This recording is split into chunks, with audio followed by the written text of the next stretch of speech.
আসসালামু আলাইকুম। বাংলাদেশের আমরা বাংলাদেশি যারা জনগণ এবং বাংলাদেশের যারা নাগরিক, একটা কথা আপনারা বোঝেন আর দেখেন আর শুনেন। জননেত্রী শেখ হাসিনাকে দেশ থেকে তাড়ানোর জন্য যে আন্দোলন করা হয়েছিল, এই আন্দোলনে কতটি ছাত্র মারা গেছে, কতটি লিভারের কাজ করে, কতটি রিক্সাওয়ালা, কতটি টুকাই মারা গেছে, যারা রাজমিস্ত্রির কাম করে তারা মারা গেছে, যারা ব্যবসা বাণিজ্য করে খায় তারা মারা গেছে, যারা লিভারের কাজ করে তারা মারা গেছে, যারা লেখাপড়া করে তারা মারা গেছে।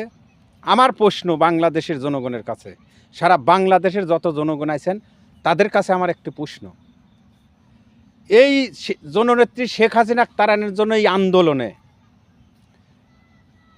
কোন এমপির ছাল মারা গেছে, কোন মন্ত্রীর ছেলে মারা গেছে, কোন উপজেলা চেয়ারম্যানের ছাল মারা গেছে, কোন ইউনিয়ন চেয়ারম্যানের ছাল মারা গেছে, আমার প্রশ্ন থাকবে এই রে। কারা রাজনীতি করে, কাদের দিয়ে আন্দোলন করা হয়, কারা আন্দোলনে অংশগ্রহণ করে, কারা পুলিশের গুলিতে মারা যায়, কারা আগের কাতারে মারা যায়, কারা আন্দোলনে উদ্যোক্ত হয়ে আগে দৌড়ায়।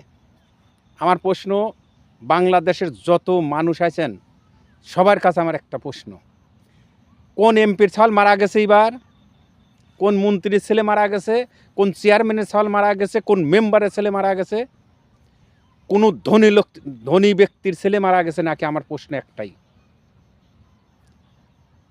নিরীহ মানুষগুলি মারা গেছে। জননেত্রী শেখ হাসিনা তাড়ানোর, দেশ থেকে খেদানোর জন্য, জননেত্রী শেখ হাসিনাকে এই দেশ থেকে তাড়ায়ে দেওয়ার জন্য, এই দেশ থেকে খেদানোর জন্য যে আন্দোলনটা করা হয়েছে, এই আন্দোলনে শুধু নিরীহ লোকগুলি মারা গেছে। যে রাজমিস্ত্রির কাম করে, কেউ রিক্সা চলায় খায়, কেউ ব্যবসা করে খায়, কিছু গরিব মানুষের ছেলেরা, ছাত্র, এরা মারা গেছে। ধনী ব্যক্তির ছেলে কোনটা মারা গেছে? এই বাংলাদেশের জনগণের কাছে প্রশ্ন, এ যাবৎ এ পর্যন্ত একটা এমপির ছেলে মারা যায় নাই, একটা মন্ত্রীর ছেলে মারা যায় নাই, একটা চেয়ারম্যানের ছেলে মারা যায় নাই, একটি মেম্বারের ছেলে মারা যায় নাই, কেন? আমার প্রশ্ন, ওই বাংলাদেশের যারা নাগরিক, বাংলাদেশের যারা জনগণ, তাদের কাছে আমার এই প্রশ্ন থাকলো, কে আন্দোলন করে, কে কি করে? নিরীহ লোকগুনে মারা গেছে। আমি বলবো, এই সরকারি কর্মকর্তা প্রশাসনের কাছে আমার দাবি থাকবে, সারা বাংলাদেশের জনগণের দাবি, কোনো আন্দোলনে গুলি করে যেন কোনো নিরীহ মানুষ, কোনো মানুষ যেন গুলির আঘাতে না মৃত্যু হয়। প্রশাসনের কাছে আমার দাবি থাকবে, কোনো আন্দোলনে, কোনো সরকারের, যে সরকারের আমলেই হোক, কোনো ব্যক্তি যেন প্রশাসনের গুলিতে মৃত্যু না হয়। আমার দাবি থাকবে, সারা বাংলাদেশের লোকের দাবি থাকবে এই রে। জননেত্রী শেখ হাসিনা তাড়ানোর জন্য ষড়যন্ত্র করে যে আন্দোলন করা হয়েছিল, এই আন্দোলনে কোনো ধনী ব্যক্তির ছেলে মারা যায় নাই, কোনো এমপির ছেলে মারা যায় নাই, কোনো মন্ত্রীর ছেলে মারা যায় নাই, কোনো চেয়ারম্যানের ছেলে মারা যায় নাই, কোনো মেম্বারের ছেলে মারা যায় নাই। সবার কাছেই প্রশ্ন, বাংলাদেশ থাকবে যতদিন, ন্যায্য কথা বলবো আমি অতদিন।